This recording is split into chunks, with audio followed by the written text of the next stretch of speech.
Okay, okay, it's coming up to 10 o'clock straight up. So, or 11 o'clock straight up. So let's go ahead and get started. And I'd like to welcome everyone on board. So we have a small group this morning, and it'll make for a very nice and intimate discussion around the topic, today's topic, which is business valuation, building value in your business. What is your business really worth? And to that end, I want to spend just a minute, and I've kind of jumped a couple slides, talking about what the format is today and what you can expect. So we anticipate Terry and I will actually be involved in a discussion roughly 40 minutes with a 15 to 20 minute Q&A on the back end of the discussion.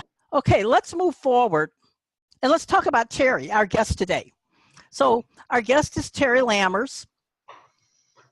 And let's talk a little bit about Terry. I'm going to give you a little bit of background on Terry, and then we're going to talk about Terry's background together. So Terry is president and co-owner of Innovative Business Advisors, and a very interesting background that brings him to his knowledge base that allows him to share what he's sharing with you today. He was owner of Tri-County Petroleum, a company that he built essentially from the ground up, and owned that company over 20 years.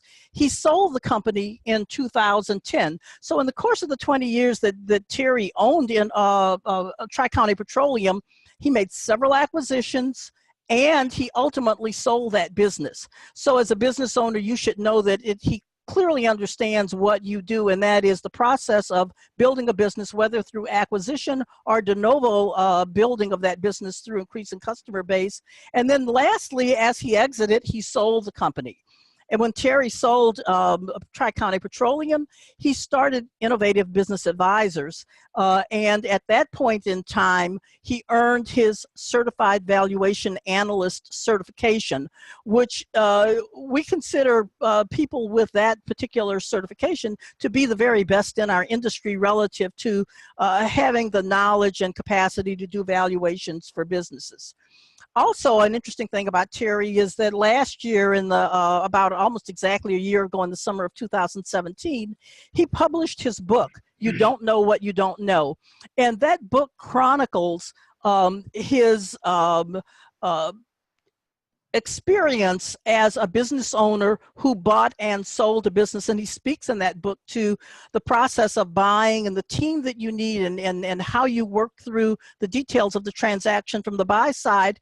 He moves forward as he sold the business and talks about the detail of working through that transaction, the sell transaction from the sell side. So Terry, tell me a little more about your background and what got you to where you are today generally. So it was growing up in the oil company. It was a family business. So I grew up, I was actually driving fuel trucks by the time I was 13 years old. So kind of took the company over in 1991, made the first acquisition in 1992, and then had the opportunity to buy 11 other companies before we sold the company in 2010. So had the opportunity to grow it from about $750,000 a year in sales the first year to over $42 million a year in sales by the time we sold it in 2010. So the company was sold to Growmark, which is a co-op. It's an agronomy company based out of Bloomington, Illinois. It's about a $6 billion company. So Growmark bought my lubricants division, and they have what they call FS member companies. 8 of their FS member companies bought my fuel division. So it was after that, I had to work for them for 6 months, and then I was done and sat at home for 3 months. And I jokingly say that my wife told me I had to get a job. So I did do commercial banking for 3.5 years, which was very interesting and confirmed a lot of the things I'd always questioned while I was, the business owner. So as painful as it was a good experience and learned a lot. While doing that, had a chance to kind of get my entrepreneurial spirit back and reflect back on what I really enjoyed about the business, and it was buying other companies. So in 2014, we started Innovative Business Advisors, and here we are today. So very interesting news for Innovative Business Advisors. Effective April 1st, we were involved or we participated in a merger. So tell us a little bit about what happened. What's how did you come to decide on this, and what's the new Innovative doing? So I started Innovative Business Advisors de novo, meaning started it from scratch with a partner, Dave Kunkel, who owned Kunkel Commercial Real Estate, a commercial real estate company. And kind of the idea was that his commercial real estate brokers would be able to also sell businesses. Well, kind of 3.5 years down the road, that wasn't really working out. Turns out it's just really two different distinct skill sets. So in this time, I had met Steve Denny, who owned ABN, American Business Network, and we did virtually the exact same thing. And Steve and I talked for probably close to a year, and realized we kind of had a deal where if we put the two companies together, it would be kind of a 1 + 1 = 3. So I liked the name Innovative. Steve liked his logo, so the new name is Innovative Business Advisors, and Steve and I are the managing members of that LLC. So tell us a little bit about your service offerings. What is it that we do in Innovative? So today we have a full-time operations manager and about 8 other brokers that come from a very wide range of backgrounds. But what I like about it is they're all very experienced business people. So what we do today is we represent companies on the buy-sell side. Traditionally, we've represented more sellers than people looking to buy a business, but it's kind of interesting how that's changing, and I would almost say it's 50-50 right now. As a CVA, qualifies me to do business valuations. We do formal business valuations per NACVA standards, a National Association, a Certified Valuation Analyst, and really we just do some, just a general ballpark idea without going through all the nuts and bolts of a full-blown valuation. So that's a much less expensive route. So the other thing, we are a licensee of the Value Builder System, which is designed as a coaching system to, I say, build up the intrinsic value of the company. We'll talk about later on some non-financial things that will affect the value of the company. And going through the Value Builder System will really help make the company a much more sellable asset. So interestingly, another thing that we do is we play intermediary a lot. I often have a business owner or a buyer come to me and say, hey, I want to buy this company, and the company owner wants to sell it to them. But so we already have the buyer and seller, but they have no idea how to establish a price, how to get through the process, what attorneys do they use, what questions are appropriate at what times. So for a much less fee than outright selling a company, we'll play intermediary and help them get through the process. So we do that for a smaller success fee and on a per hour basis. Great. Thanks for that update, Terry. Interesting and exciting things going on with Innovative. Let's get into the topic for today now, earnestly dig into the topic. And one of the first things we want to talk about on a very high level or general level, we hear people talk about valuing businesses, and we're going to get down to the nuts and bolts at some point. But we hear people say in some instances it's very methodical, it's science, it's based on numbers. On the other hand, we'll hear people say, well, there's a certain amount of judgment to valuing a business, it's more art. What do you think? Tell us what your thoughts are around the valuing a business. Is it art? Is it science? And what are some of the reasons you would say one or the other? I really believe it's a combination of art and science. There's tons of books out there that you can read on this is the way it's done, but every business is unique in its own situation. So a lot of it boils down to, is the seller selling the business because he has to? Is it a strategic acquisition? Is the current owner going to remain working in the business? I've done that with actually several of the acquisitions that I've done. The previous owner stayed on working for me for in some cases years. It just all depends on what's really going on, and I think that's where experience really comes into play. In saying this makes sense or no, it doesn't make sense. Okay, let's move forward, because this is one of I call it my cocktail party question relative to valuing a business, and that's the definitions. we're all members of the M&A community, or we're business owners, and we often find ourselves at either business-oriented events or cocktail parties where we hear this jargon coming out at us. It's like, oh, this company should have an SDE of about $1 million, and then we should apply a multiple, da, da, da. And so the question is, let's demystify some of these words. What are the key words or the key jargon around valuation? And what is it that a business owner really needs to know and understand in using these words? Yeah, so the first thing is there's an IRS revenue ruling 59-60 that defines fair market value. And Marquita, I'm going to ask you to jump ahead one slide. And for the participants, I'm not a fan of reading slides, and I think that's a bad thing to do, but I'm going to read this one slide to you because I think this is very important. Ultimately, the company should sell for fair market value, which is the price at which the property would change hands between a willing buyer and a willing seller when the former is not under any compulsion to buy and the latter is not under any compulsion to sell, both parties having reasonable knowledge of relevant facts. So that is always what the company should really sell for, and that's fair market value. Now you can go back if you want, Marquita. When we start to look at a company, the main thing is we have to get to the normal cash flow of the company, and you have to realize, and that's what we call the normalizing of the financial statements. So let's just pretend you're the business owner, and there's no reason, maybe the attorneys or a CPA would disagree, but really, let's say the reality is there's probably some personal financial statements that are going through the company. Some personal effects, whether it's a lake house, whether it's cell phones for the kids, whether it's gas for our car expenses for a spouse that doesn't work in the company. So those are all the things that we want to normalize that cash flow and add back things that a new owner wouldn't have as an expense. Other things that happen is maybe the owner's not paying himself a salary out of the company, or maybe he's paying himself a very large salary out of the company that wouldn't be a normal salary.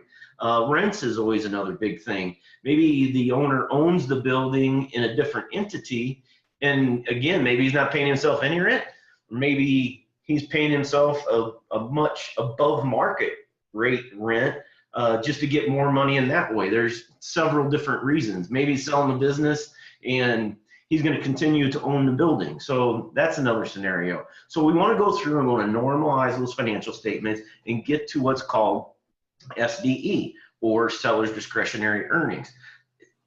So the way to explain seller's discretionary earnings is that is all the earnings that is coming into the company that the seller or the current owner has the discretion of spending, whether it's to themselves for a salary, whether it's to fund other business entities, whether it's to make payments to a loan. But the bottom line is it's all of the earnings coming in from the company.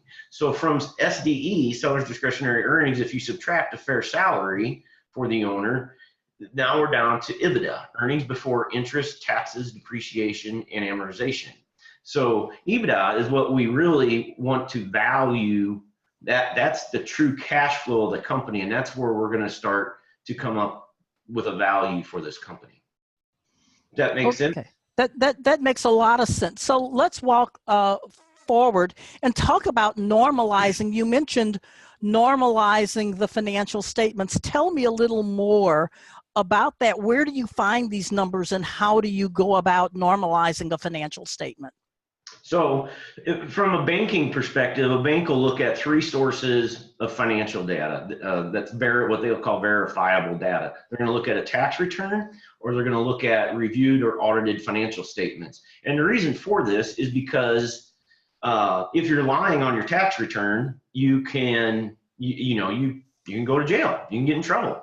If you have audited financial statements, that means that a CPA has signed off on the financial statements saying that these are true and accurate to the best of their knowledge. So you should have a lot of comfortable in that. Now, most small businesses are going to get their financials from a business accounting system such as QuickBooks.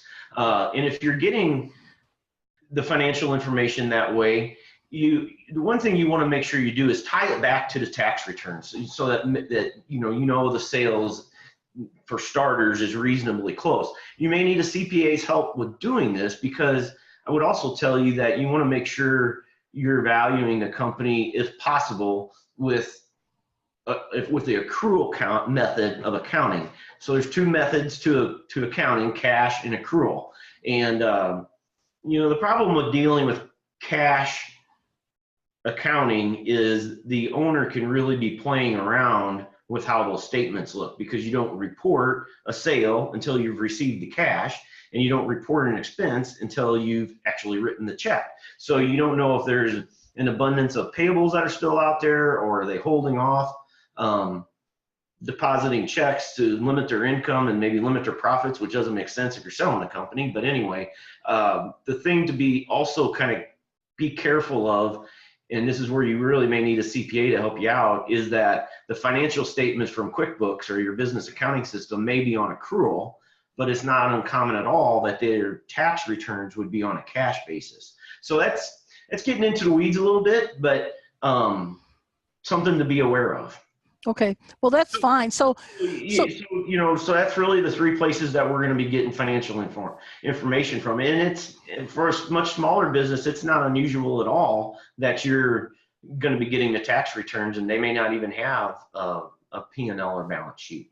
Okay, so Terry, as we talked about and prepared for this webinar, one of the things that you mentioned to me and you shared with me is that the process of normalizing the financials is a really important process, primarily because if you just simply go to top line revenue and bottom line net income, it may not tell the whole story of the health or value of that business. So you gave me this chart, and I've put it up here. So tell me a little bit about what is it that we need to do here. And I think I've got a poll related to this, if I can manage to launch the poll again. Yeah, while you're doing that, what I did is I created 3 income statements, conceivably through 3 different companies. So as you can see, top line revenue, total revenues for each company is about $1 million. Cost of goods sold is the same for all 3 companies at $300,000, which gives us a gross profit of $700,000. But the bottom line expenses are vastly different, in that one company showing a net income of $328,000, the second company's breaking even, a net income of 0, and the third company's showing a loss of $141,000. So on the surface, I would ask the attendees, which company do you think has the greatest value? Company A making the large profit, company B, or example 2, breaking even, or example 3, that's losing money? I think most people get hung up right out of the gate. One, they want to talk about how much revenue their company has, and then they're going to look straight down to the net income, and nobody ever talks about cash flow. And I think it kind of starts in school. They don't teach you cash flow. They teach you net income, or they teach you revenue, sales, and net income. And really, personally, to me, it's all about the gross profit and cash flow. And we have people come to us all the time, and all they want to know is what's the revenue of the company. And personally, I don't care if the revenue of the company's 40 million like mine, or $1 million like this company here. It's really all about the cash flow. I mean, if you have a company with $40 million in revenue, but it's not making any money, it doesn't have any business value. So yeah. This is where we start. This is an income statement that we get, and this is where we start making the normalizing adjustments to the income statement to come up with the cash flow. So, we want to start from, and I do a presentation live, and I hand out all 3 different income statements and let you kind of do it yourself, and then we go back to what the add backs are. But what you're wanting to look at is, adding back the officer's salaries, adding back amortization, which is a non-cash expense. People get hung up on amortization and depreciation all the time. They are a non-cash expense. It's to write down the value of an asset on your balance sheet. So we'll add that back into cash flow. For the bankers that are on there, they'll probably say, yeah, but we want to keep some of that depreciation in there, because if it's a company, so like this was an HVAC company, they are always buying tools, which go to the balance sheet and is not an expense. I agree with that, but for most intent and purposes, we're going to add back amortization and depreciation. So you see they got the lake house supplies on there, cell phones for the family. So let's flip to the next slide and I'll show you all the add backs. So as you can see, company A, or example one, he wasn't paying himself a salary. Well, you have to pay yourself, even the bank's going to say you have to pay yourself a salary. It may be different, assuming I'm an individual buying this company that I need to pull all my salary out of here. It may be a situation where it's a strategic acquisition. So like when I was buying other oil companies, I was already getting a salary, but I would add something to this just because I called it my pain in the butt expense. If I'm going to buy this company and go through the hassle of running a bigger organization, I want something else coming back to me. But here you see so example two, the owner was paying himself $100,000 a year, which I would say is fair and normal. And in example three, he was paying himself $325,000 a year. So if we go down the line, you can see the amortization was a little bit different for each company. Depreciation was a little bit different. The personal expenses, we missed a retirement plan before, between family and stuff like that. And then you get the total add backs for each company. Well, so here's the trick of the question. By the time we do our add backs, we actually had the same seller's discretionary earnings for all three companies. So, if we look back at the previous slide, that's a vast difference from what, if you're just going to go and strictly look at the net income of the company, it can really be tricky. So let's flip forward again. So we want to determine what's a fair market salary. You can discuss this with the person that's buying the company, what they want to pull out of it, or if I'm doing it, we don't have a buyer yet, I can actually go to the U.S. Department of Labor Statistics. There's information there where we can theoretically get a fair market salary. So subtracting that from the SDE, we have an EBITDA, earnings before interest, taxes, and depreciation, amortization of $300,000 for this company. And that's what's going to be the basis of our valuation. So let's go to the next slide, Marquita. So now we know EBITDA, we know SDE, we've normalized. How do we come up with a value now? What's the secret? Correct. So there's three approaches to valuing a company. The income approach, which we'll talk about in a second. The market approach, which would be saying, okay, this HVAC company in the next town sold for this, so this is what's mine's worth.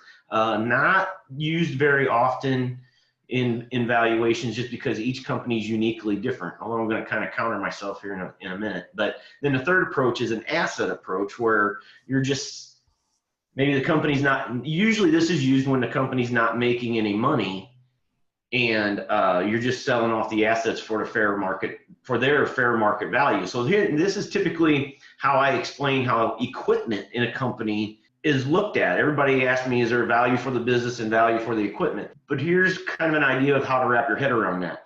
You've purchased, as the owner, you've purchased equipment to create cash flow. If that cash flow has a value greater than the fair market value of that equipment, you have goodwill in the company. If the value of that cash flow coming from the equipment that you bought is less than the fair market value of those assets, then there's no value to the business and you have an asset sale. So, but most often we use the income approach. So there's several methods under each approach. And so what you're saying now, Terry, really sounds like art to me. Up until now, we were looking at numbers and we were calculating numbers, and now you're saying, well, maybe I'll use the income, maybe I'll use the discounted cash flow, maybe I'll use the asset, maybe I'll use the market value. Is that art as you make the decisions as a CVA? It's either art or professional judgment, however you would like to call it. I say art. So then here, we don't really have a slide on it, but what you want to do is get 3 to 5 years worth of financial information. You're going to put that into a trend. So you really want to take a look at that trend, and that's going to help you determine art or judgment, which method you want to use under each approach. So what I have here is a discounted cash flow method under the income approach. If our trend was, say this company was knocking out of the ballpark and it was, 15 was $100,000 at EBITDA, 16 was 2, 17 was 300. They're on track to do 400. We may do a discounted future cash flow method. If the sales trend's going in the opposite way, we may not use an average of all 3 years at all. We may base it off the last year. So I have a company I'm working with right now. I'm doing an evaluation in, say, like 15 and 16, their EBITDA was $50,000, but in 17 it was 128. Well, what's 18 going to be? So what number do you use to value the company? So most companies, especially on a small basis, are going to sell with a return on their investment of 3 to 5 years. The buyer is going to be looking to pay that business off in 3 to 5 years. For me, when I was buying companies, if I could pay the company off between 3 and 5 years, that kind of got me into the zone of, where the right price was going to be. Every situation is different. The larger the companies, the longer the payback periods you'll generally see. And the opposite is quite true. The smaller the companies, the smaller the payback. So this discounted cash flow, you're establishing a cap rate, which is the 20, 25, and 33%. So if I'm getting a 20% return on my business, on the cash flow, I should be able to pay that business off in 5 years. If I'm looking at a 4-year return or 25, obviously 4 years and 33% would be 3 years. So if you divide the 300,000 by the cap rate, you're going to see some different values of the company. So if I'm looking at a cap rate of 20%, they'll give you a value of the company for $1.5 million, 25%, 1.2, 33%, 909. So from here, this is where the evaluator starts saying, okay, which one of these numbers makes sense? Well, once I've settled on a number as an evaluator that I think this is where it needs to be, the next process is to kind of go through some sanity checks and see, does this number make sense? So if you flip to the next slide, Marquita, one place that I go to get just some business or just get some sanity checks is a company called Business Reference Guide, and they publish some data they call rule of thumb data. So for this company, for this industry in HVAC, they've surveyed, looked over different sales of companies, and they'll give you 3 or 4 ranges that a company how it might be sold. And this is kind of a market approach a little bit. So you may see, 25 to 40% of annual sales, a certain multiple of seller's discretionary earnings, or EBIT or EBITDA. EBIT is earnings before interest and taxes. So we got a range here anywhere from 250,000 to, it looks like, a high of 1.4 million. So, the previous screen we was looking at 900,000 to 1.5 million. So we're hitting right in the middle there. So that's say, kind of tells us, we're not too far off, or, maybe we're in the ballpark. But one thing I really hang my hat on when I'm valuing a company, especially because we're dealing with companies that typically have a value less than $10 million. So most of the deals that we are working on are being financed by a bank. So to me, exactly. So is this a bankable deal? When I come up with a value for a company, what's the bankability of it? Is it a bankable deal? If I'm the buyer and I say the company is worth $1 million, can I go to the bank and put a certain percentage down and have a loan with an amortization schedule that makes sense to the bank for the type of deal? Is it a bankable deal? So I really think that is very important on valuing a company. So if we look at the next slide, we have a method that is the buyer's method. So you can see in this worksheet, I put the estimated selling price at $950,000. And I said a reasonable salary for the owner is $100,000. Typically, a bank wants you to put 20% down on the loan. Yes, if you're going SBA, it may be 10% cash. You can play with all these numbers. So that's going to give you a down payment of $190,000. And it's going to leave you a loan with $760,000 at 5% interest. And typically, on a normal bank note, the bank will want to see it pay off in 5 years, and you want to see it pay off in 5 years as an owner. I know some banks will go longer. They may go 7 years. If you go SBA, they may go 10 years. But personally, I think if you're buying the company, do you really want to be paying for this company 10 years from now? I think you need to stick to that 3 to 5 year range. It may make sense to take a look at this and say, hey, you know what? I could do a deal and pay for the company in 5 years, but maybe I'm going to go ahead and take a little bit longer amortization schedule to give me a little bit more cush on my payments. I think there's nothing wrong with that. So in this scenario, this gives us a debt service coverage ratio of 1.74. So what does that mean? That means there is $1.74 in income coming in for every dollar's worth of debt. Typically, the bank is going to want to see a minimum of $1.20 or $1.25. I would say, you know, the bank may be acceptable with that, but to me, that's still a very low debt service coverage ratio. This gives us a debt service coverage ratio of 1.74, which I think is very comfortable, and gives us a cap rate or an internal rate of return of 31.58. So that's just, you're going to pay this thing off in a little over 4 years, theoretically, by the return on your investment.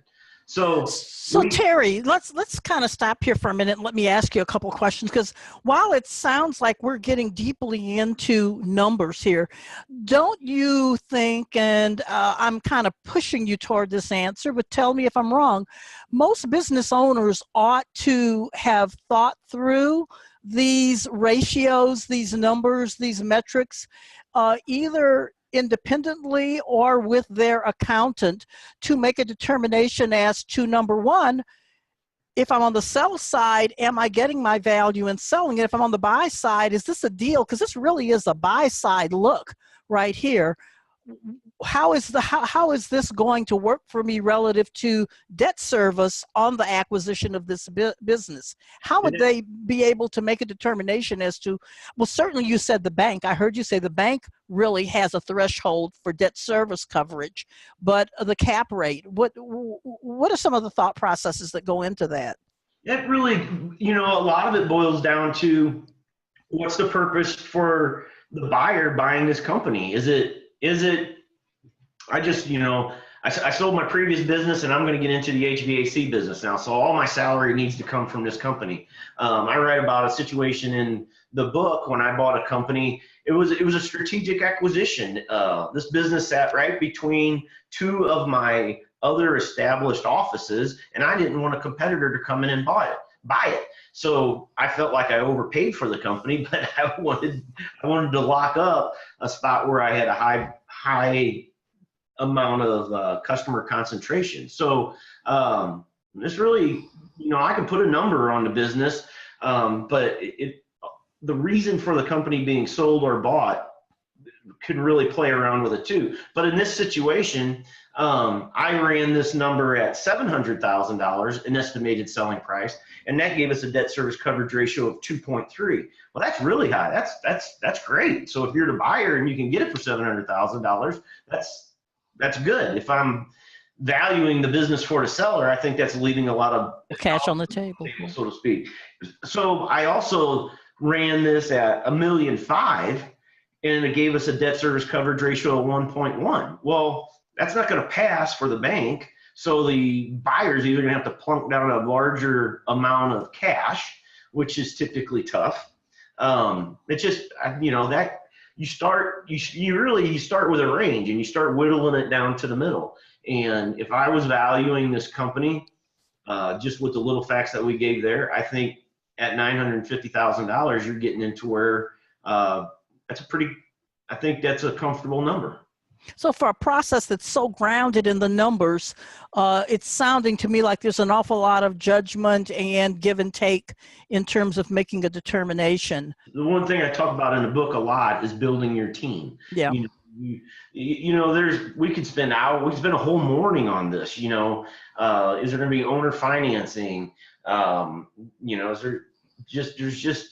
there real estate involved? You know, are you buying a company and the previous owner's still gonna stay there and work for a period of years? So there's a menagerie of ways to sell a business, reasons, etc. So we're really covering the high level basics today.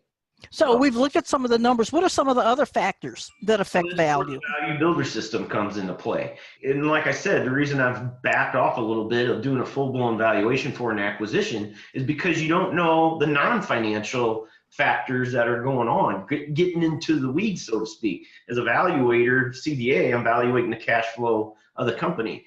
The value builder system focuses on about eight basic value drivers that can affect whether the company's sellable or not. And the one that can really affect the price of the company is what they call the valuation teeter-totter. And this has to do with how much working capital does it take to operate this business. So I think my oil company was a perfect example. We was a wholesale fuel and lubricants distributor, meaning, we delivered the fuel. My average accounts receivable days were basically 27 days, which isn't bad, but you have to pay for the fuel in 10 days. So that leaves you a gap of 17 days. Well, my sales were over 200, let's just round it off and say over $200,000 a day. Well, if you do the math, that's $3.4 million in working capital that you have to fund that gap. Not to mention that we had $1 million in inventory. So whoever bought my company, they're bringing one check to buy the company, but they're bringing another check that they need for the working capital of the company. So the theory is the more working capital that it takes to operate that company, it's going to push your purchase price down. And you really see this whenever you have new buyers to the table, because they're pushed to what they can already borrow. And then if they have to have a $500,000 line of credit to go with it, it affects the amount of money that they're able to borrow for the company. Okay, so Terry, we're right at 11:42 right now. So if you want to talk about value builders and what I call some of the soft aspects of what generates value in the business. Another one that really jumps out is the Switzerland structure. So the idea behind the Switzerland structure is that Switzerland is an independent country. So is your business independent of any one employee, any one supplier, or any one customer? If there's a company that I know that it's a big company. They run about 50 trucks and it's a delivery route, but they have one customer. And how do you buy that? How do you buy that business? If that customer goes away, they're done, So, or maybe you have one employee that this is sort of important to tie key employees down with the golden handcuffs, something like that. The hub and spoke is another very important one. If you're the owner of the company, do you have a management team in place, or are you the hub and your spokes are your employees, suppliers, customers? They all come to you. It's in the book I talk about things that I did right and that I could have done, better in other situations, but this one I had right. I had 3 operations managers. I had an office manager. I mean, I could leave the company for, easily a week's vacation, 2 weeks, and the wheels aren't going to fall off. So it's very important to have that management team in place. I have a company that we're trying to sell right now that this is a big factor and it's hurting the sale of the company. He's great cash flow, but the owner does everything. And, it definitely makes it more difficult. So other people look at the scalability of the company. HVAC companies are great for scalability because you can repeat systems and there's good recurring, or typically there will be good recurring revenue, which I think that's one of the modules also. Recurring revenue is a big thing. That's why accounting firms and dental practices and insurance companies will sell for higher multiples because they have great recurring revenue versus, say, a construction company that, once you build a house or build a building, now you got to go find another building to build, right? That's right. So Terry, we've got some questions starting to flow in now. Let me pose one question to you, and I think we're going to have an opportunity to talk about the Switzerland structure again a little bit here. So this question, so how do you value a company if the business has one major client that's generating approximately 95% of the revenues? The company's netting over 500K, so bottom line, with a gross of about 1.8, so close to 2 million gross, bottom line SDE or EBITDA, however that's calced, at 500,000, but 95% coming from one client. What are your thoughts on that? Do they have a contract with that client? So how easy is it for that client to walk away? If they don't have a contract and they're just on a month to month, or there's nothing that they could leave tomorrow, that gets real difficult. But then there's several ways to sell the company. Maybe, you may do it, what's coming to mind is an earnout. So I take the company, or say I'm going to be the buyer, and it's cash flowing $500,000 a year. Well, maybe we think the company has a total value of $1.5 million, but I sure as heck ain't going to give you $1.5 million if my client could leave tomorrow. But maybe I'm willing to give the previous owner $200,000, and we negotiate a price of $1 million. So maybe I give the previous owner $200,000 a year for 5 years. If the client goes away, we're done. That's it. That's a one possible scenario of how to sell that company. Yeah, and that's really interesting that you bring that up, Terry, because so often the seller wants to negotiate as much cash as possible at close, on the date of close, without having additional cash flow relative to the sale of that company later. But if I were in this situation as a buyer, I'd probably want a very large earnout so that I'm paying later, and that earnout is contingent upon keeping that client and keeping that revenue. Would you say, yeah? Absolutely right. I think that, so we talked about maybe a pitfall of schools is that they teach you sales and net income. I think a pitfall of business owners that are selling, and I will throw myself under that bus, is what do you want when you sell your company? You want that big check, right? Yeah. You want the cash. And this is what I failed to do, is to seek out the advice of a good financial advisor.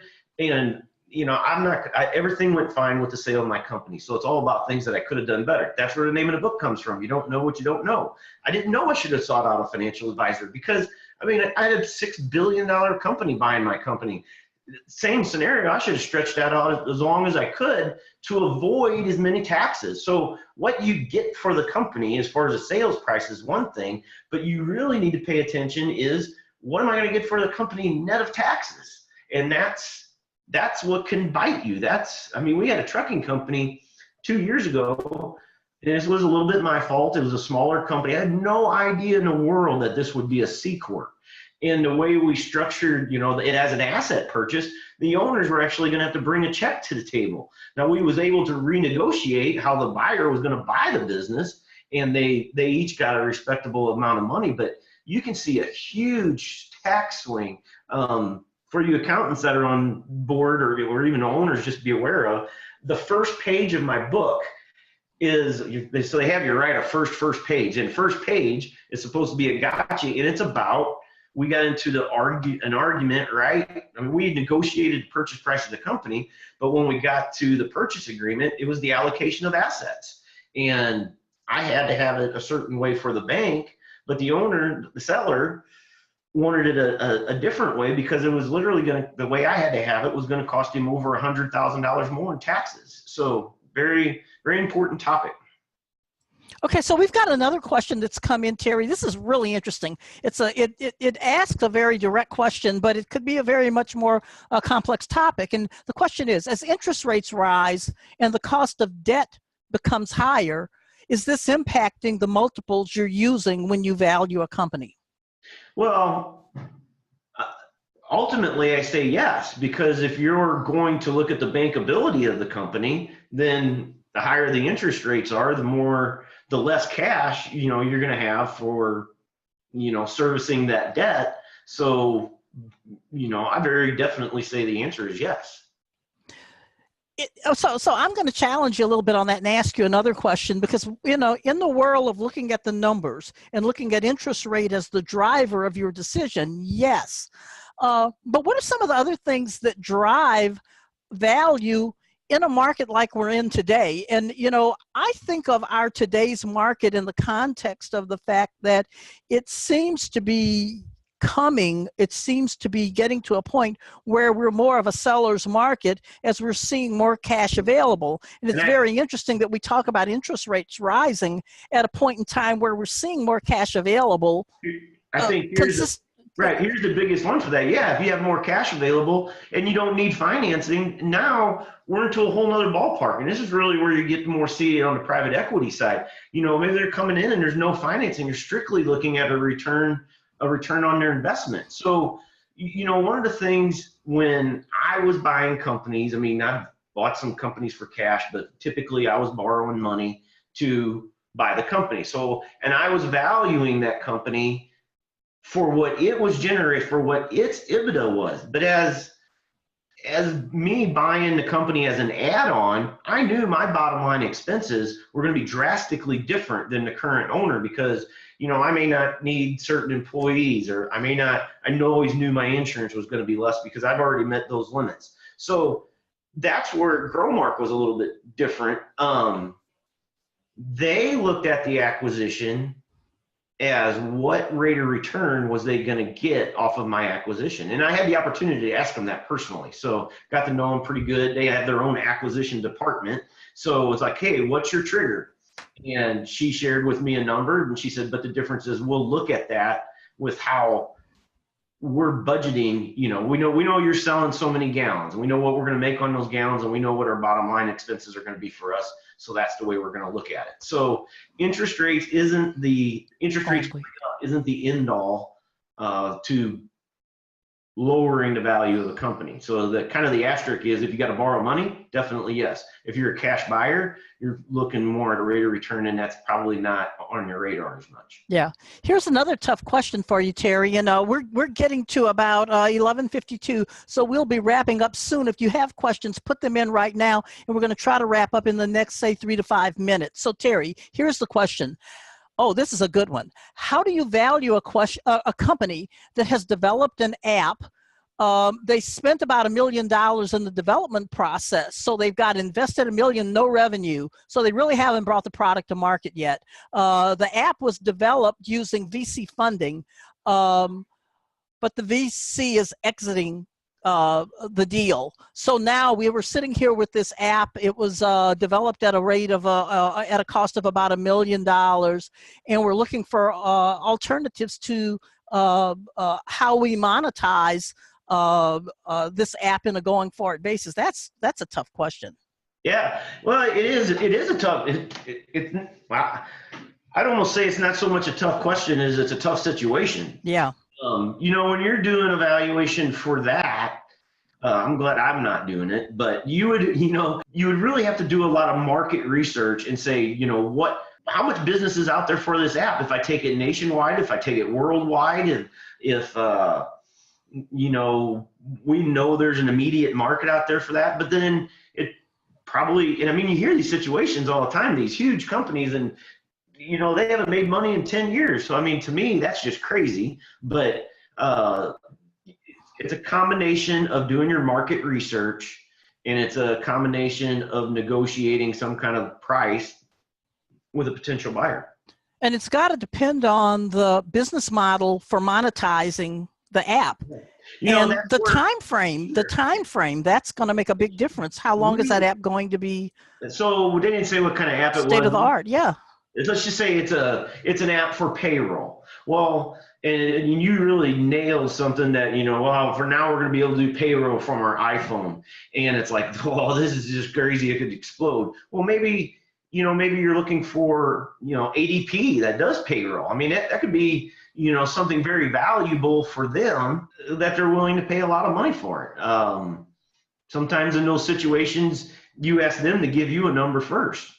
And then if they come back lower than what you thought, it's the art of the deal, right? Ha ha ha. So we've got another question. Let's say we have an online dating app. which is a complete different concept. And the interesting thing there is we know how the dating apps work. They do tend to be what we call recurring revenue, which is adds an interesting dimension to this concept of app development. What do you think, Terry? Those are very tough. Those things are very tough to do. It's hard to value something like that. And again, I would say you're going back to market research. So let's say it's a dating app for baby boomers. Well, we all know there's a lot of them retiring and maybe that's a new thing. Go back to the definition of fair market value. It's what somebody's, ultimately it's worth what somebody's willing to pay you for it. So let's move forward. We've gone through the Q&A section. Let's talk for a minute but one of the things, Terry, tell us a little bit about Value Builder and what can a client do, or what can one of our viewers do if they're interested in understanding this concept of value and some of the softer components of building value in their company? You can go, I think we're going to show you a place to go to take a questionnaire. So as part of this webinar, you can get a free 27-page report on how your company scores through the Value Builder system. It takes about 15 minutes to fill it out. The report will come back to us. We'll get in touch with you. We'll go over it with you for free. And then if you're interested, that's great. If not, that's fine. If you're on a call, it doesn't matter if you're a CPA, an attorney, a business owner, I would really encourage you, whether you're the business owner or you have clients, know the value of your company. Here's a sad thing that happens way too often is the owner's 65 years old. In his mind, he thinks the company's worth $5 million. But then they come to us and we say, no, I really think it's only worth $2 million. And that's before taxes. That can be devastating. It doesn't matter if you're 10 years out. Know a decent way to put value on your company and know what financial, what non-financial things can really affect the value of your company. So it's just vitally important. Yeah, and I agree with you, Terry, and certainly for the financial analyst, financial advisors who are on the phone with us too. Often when we're working with business owners or when financial advisors are working with their business owners, they're looking at a portfolio of cash or rather stock investments that they're managing when in fact, for an entrepreneur, the business is normally their very biggest asset as they look toward retirement, and knowing that value and building that value and being able to monetize that value at retirement is everything. So let's go back again and look at our link to our Value Builder questionnaire, and we'll also send you a link to a recording of this webinar so that you can share it with people. Share it with business owners you work with, share it with your friends who are business owners, and feel free to give me a call at any time, 314-420-5095. That is a direct line to my cell phone, but you will also find, if you go to our website, innovativeba.com, contact numbers and an email channel to send us questions or ask us to set an appointment with you and spend some time with you. So with that said, that's the end of our webinar. I don't see any additional questions coming in at this point in time. Oh, Terry, yes, absolutely. The book, You Don't Know What You Don't Know, is available on the Amazon, and the ebook version is free on Kindle. Just go there and search my name, and it should pop up. So, and I think it's really interesting. At the end of each chapter, there's check yourself questions, and this was the last thing I did in writing the book. And when I wrote when I was writing those questions, that's where it was kind of an aha moment to me. It was like, you know what? If you know the answers to these questions, you'll have learned something. So it's a nice read. It's short book, so even if you or your client isn't a big reader, I mean, you can get through it in 2 or 3 hours. Okay, well, thanks everyone for joining. We're at 12, it's 12 o'clock straight up. So I'm going to do a stop on the webinar, a cold stop here, and we'll look to hear from you. Bye-bye. Have a great day.